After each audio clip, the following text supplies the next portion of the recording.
Friends, we are back with our new video. आज हम लोग एक नया चैप्टर शुरू करने वाले हैं which is fourth chapter of NCERT, that is thinkers, believes and buildings. History का है ये।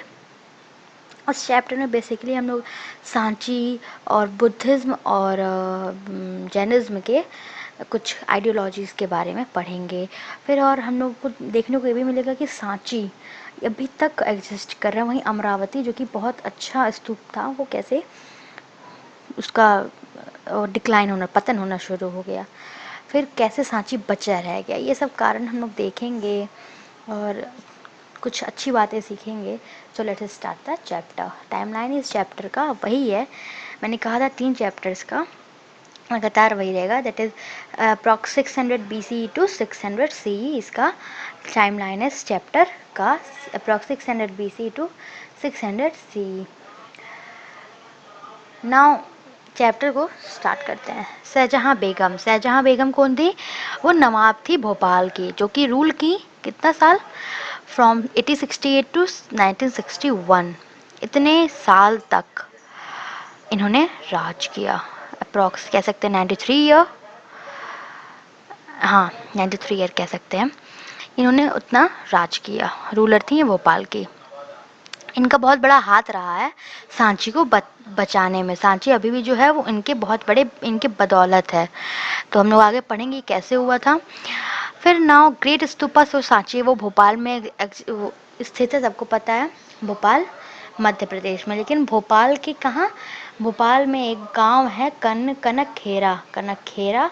उस गांव के नॉर्थ ईस्ट, उत्तर पूर्व में, भोपाल के नॉर्थ ईस्ट में एक गांव है कनकखेरा, वहाँ पे सांची स्थित है मध्य प्रदेश के भोपाल में। ठीक है। फिर ऋग्वेद, हम लोग को पता है 4 वेद हैं हमारे, ऋग्वेद, यजुर्वेद, सामवेद, अथर्ववेद, ये 4 वेद है, जिसमें से ऋग्वेद सबसे पुराना वेद है, जो कि अप्रॉक्स 1500 टू 1000 BCE के आसपास कंपाइल किया गया था, उसको बनाया गया था ऋग्वेद को। फिर ये सब कुछ ध्यान देने वाली बातें हैं, मैंने पॉइंट वाइज करके लिखा हुआ, आई होप आप लोग को समझ में आ रहा होगा। अब आता है राजसूय यज्ञ एंड अश्वमेध यज्ञ। वो चीफ के द्वारा और किंग्स के द्वारा उस समय किया जाता था। मतलब उस समय ब्राह्मण्स का बहुत बड़ा सोसाइटी में रोल था, एक इम्पॉर्टेंट रोल वो लोग प्ले करते थे। वो लोग हर तरह के सेक्रीफाइसेस परफॉर्म करते थे और हर चीज़ पूजा पाठ करते थे। फिर इसमें ही आता है कि यज्ञ, राजसूय यज्ञ और अश्वमेध यज्ञ दोनों वो करवाते थे। राजसूय यज्ञ में बेसिकली राजा ही करते थे, इवन सारा कुछ राजा ही करते थे, सब कुछ राजा करते थे। और इसमें था कि राजसूया में कि मान लीजिए कोई अगर आपदा आ गई थी, एक तरह से आपदा आ जाती थी, या किसी के भले के लिए, किसी के स्वास्थ्य के लिए, अच्छे स्वास्थ्य के लिए प्रे करते थे लोग, प्रे चैंट करते थे, मंत्र बोला जाता था, ये सब राजसूय यज्ञ में होता है। अश्वमेध यज्ञ में बेसिकली राजा जो है एक घोड़े का दान देते थे, बलि देते थे। एक तरह से घोड़े को छोड़ दिया जाता था दिन भर चरने खाने के लिए, फिर वो लौट के आता था तो उसको उसका बलि दे दिया जाता था। तो ये सारे यज्ञ उस समय किए जाते थे। बुद्धिस्ट मॉन्ग्स, बुद्धिस्ट मॉन्ग्स जो हैं, ये सब पॉइंट्स वाइज मैं कवर करते जा रही हूँ जो मुझे इम्पोर्टेंट लगा है। ठीक है। तो बुद्धिस्ट मॉन्ग जो थे वो कुठग्रशाला में रहते थे। जैसे कि मॉन्ग्स हैं, फिर सन्यासी जो हैं, वो लोग जनरली जो उपदेशक होते हैं वो लोग उपदेश देते रहते हैं। जैसे बुद्ध जो है उपदेश दिए होंगे उसको फैलाते हैं वो लोग, और वो फैलाने के सिलसिले में वो जगह जगह वो करते चाहते हैं, भ्रमण करते हैं। तो वहीं जब वो भ्रमण करने के लिए जाते थे तो उनको रहने के लिए कुछ जगह चाहिए था, तो वो जहाँ रहते थे उसको कुटग्रशाला कहते थे। ध्यान दीजिएगा, कुटग्रशाला, जहाँ पे बुद्धिस्ट मॉन्क्स स्टे करते थे। रूलर ऑफ भोपाल शाहजहाँ बेगम। अब हमें यहाँ पे पॉइंट आता है, बेगम जी का कहाँ पे एक इम्पॉर्टेंट रोल रहा है। रूलर जो थी भोपाल की शाहजहाँ बेगम जो थी, और उनके सक्सेसर सुल्तान जहाँ बेगम, उनकी सक्सेसर मतलब उनके तुरंत बाद उनको सक्सेसर कौन था उनका, सुल्तान जहाँ बेगम, उनके तुरंत बाद वो उनका राजगद्दी संभाली।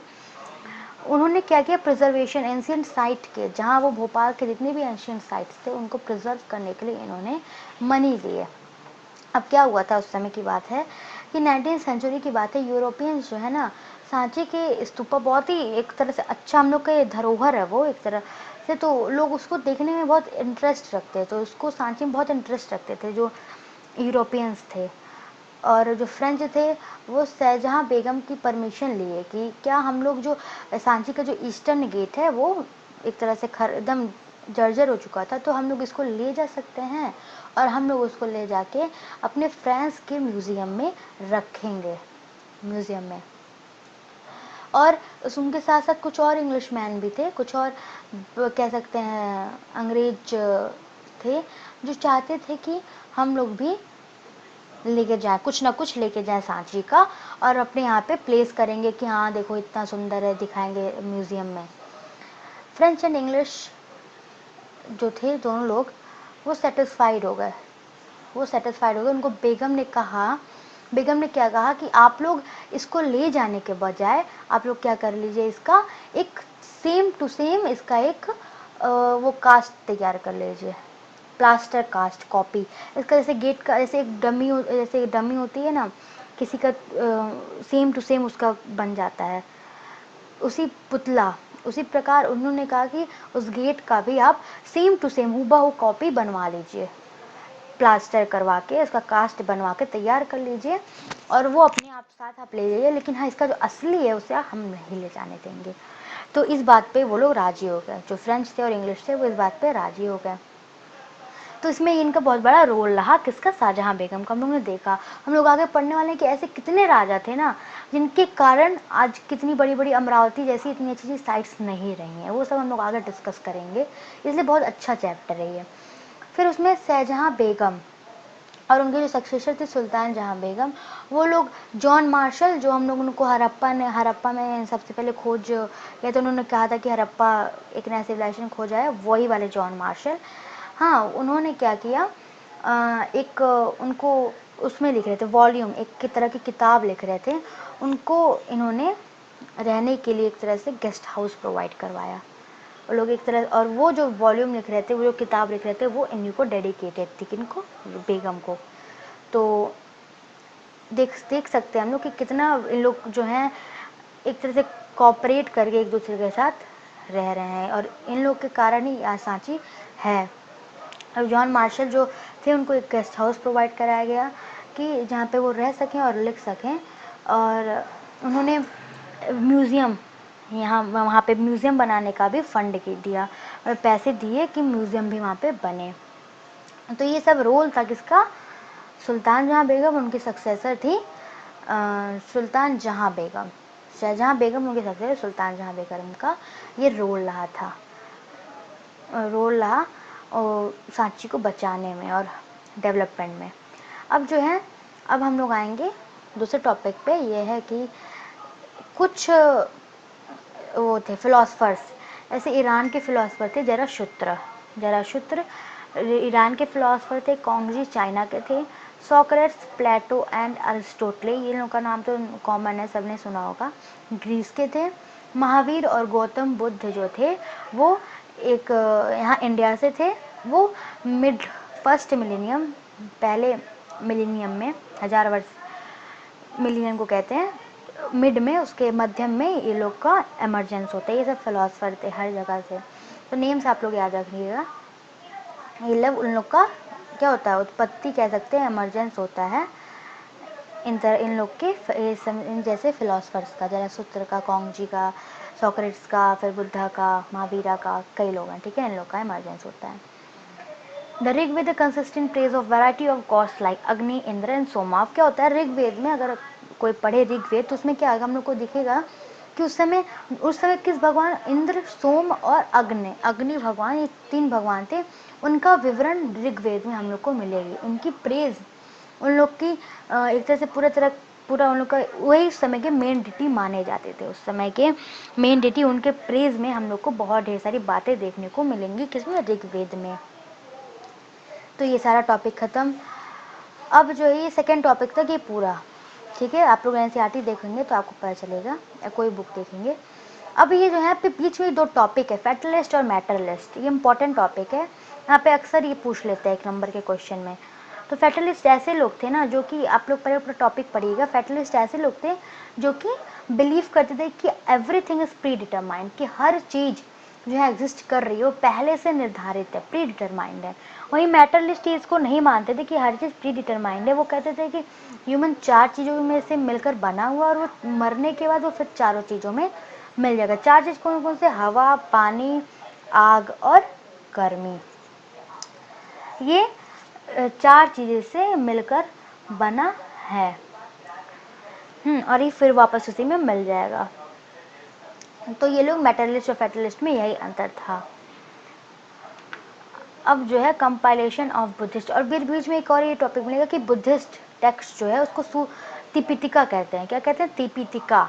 जो बुद्धिस्ट टेक्स्ट है जिसमें हर चीज़ हम लोग को बुद्धिस्ट के बारे में, उनके फिलॉसफी के बारे में जानने को मिलेगा, उसको तिपितिका कहते हैं।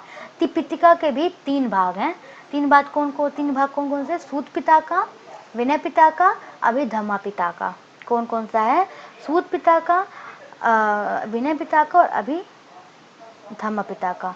सूत विनय पिताका में क्या है? उसमें रूल्स और रेगुलेशंस बताए गए हैं। जैसे संघ उस समय के जो मॉन्क्स होते थे उनको कैसे रूल्स फॉलो करते होते थे, करने पड़ते थे, इस तरह के रूल्स बताए गए हैं। जो सूत पिताका में है उसमें बुद्ध की टीचिंग्स बताई गई, उनकी फिलॉसफी बताई गई है। और अभिधम्म पिताका में कुछ कह सकते हैं कि फिलोसफिकल मैटर, उस समय के सोसाइटी में क्या मैटर्स हुआ करते थे, क्या फिलॉसफी, क्या विचारधाराएं होती थी लोगों की, उनके बारे में अभी धम्म पिताका में बताया गया। फिलोसफिकल मैटर्स के बारे में बेसिकली बताया गया है। तो ये कुछ बीच के टॉपिक्स से जो सोर्सेज होते हैं वहाँ से मैंने लिख के आपको लोग को बताइए, क्योंकि मेन टॉपिक्स हैं। ये आपको पता होना चाहिए तिपितिका कितने पार्ट्स होते हैं, फैटलिस्ट मेटलिस्ट जैसा ही मैंने कहा इंपॉर्टेंट है। अब हम लोग का थर्ड टॉपिक स्टार्ट होता है beyond worldly pleasures Mahavira, message of Mahavira. पहली बात तो महावीरा के बारे में हम लोग कुछ जान लेते हैं। एक तरह से उनका childhood name, nick name Mahavira क्या था सबको पता होगा, आई थिंक वर्धमाना था। वर्धमाना था। 16th सेंचुरी से वर्धमाना को महावीरा के नाम से जाना जाने लगा। मतलब 16th सेंचुरी से वर्धमाना महावीरा कहलाने लगे। वो 24th तीर्थंकर थे जैनिज्म के। इसके पहले 23 तीर्थंकर आ चुके थे।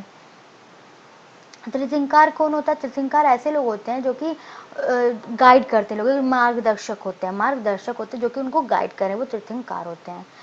ये वैशाली में पैदा हुए थे और पावापुरी में डाइड हो गए थे। इनकी मदर का नाम त्रिशाला था और वो क्षत्रिय, रॉयल क्षत्रिय फैमिली में पैदा हुए थे। एकदम निपुण क्षत्रिय फैमिली में पैदा हुए थे। ये मैंने एक छोटा सा एक इंट्रोडक्शन रखा है, आप लोग बहुत इजीली इसको समझ जाएंगे।